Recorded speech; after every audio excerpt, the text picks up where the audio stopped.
2 ans et demi depuis le référendum sur le Brexit au Royaume-Uni. Finalement, l'accord négocié avec l'Union européenne a été retoqué par les députés. Prévisible, mais inquiétant.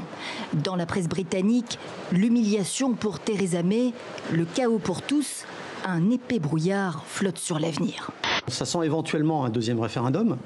Il me semble difficile que Theresa May obtienne, même après avoir consulté les députés, un accord extrêmement différent des Européens. Sauf si elle accepte de revenir, par exemple, sur des choses, des lignes rouges qu'elle avait mises sur les questions d'union douanière, par exemple, des choses comme ça. Si elle revient vers là-dessus, sous la pression des députés, elle peut peut-être obtenir un nouvel accord, mais pas dans des délais qui sont prévus par la sortie. La sortie, c'est 29 mars. Si le référendum n'est pas un outil à jeter, c'est un outil qui est à manipuler avec précaution. On voit bien certains sujets qui remontent dans les demandes de référendum d'initiative citoyenne, par exemple sur l'avortement ou sur le mariage pour tous. Donc voilà, on est quand même prudent sur cet outil. Charles Blé Goudet et Laurent Gbagbo sont bien acquittés, ils sont bien libres de sortir, mais ils ne peuvent pas le faire dans l'immédiat. Entre cris de victoire et regrets, les analyses de la presse sont divergentes, reflétant les divisions encore prégnantes dans la société ivoirienne.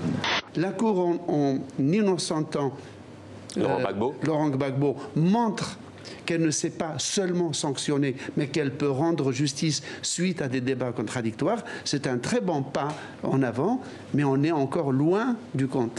Nous souhaitons pouvoir repartir le plus vite possible en mer pour sauver des vies. Et ce navire, l'Aquarius, était devenu une cible.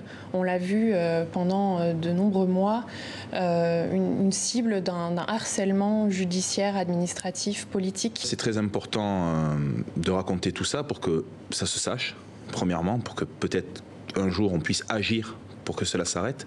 À bord de l'Aquarius, on a recueilli quasiment 30 000 personnes de 2016 à 2018. L'OMS qui déclare qu'effectivement, chaque année, 12 millions de personnes meurent des effets de la malbouffe, donc quelles que soient les conséquences, diabète, obésité, etc.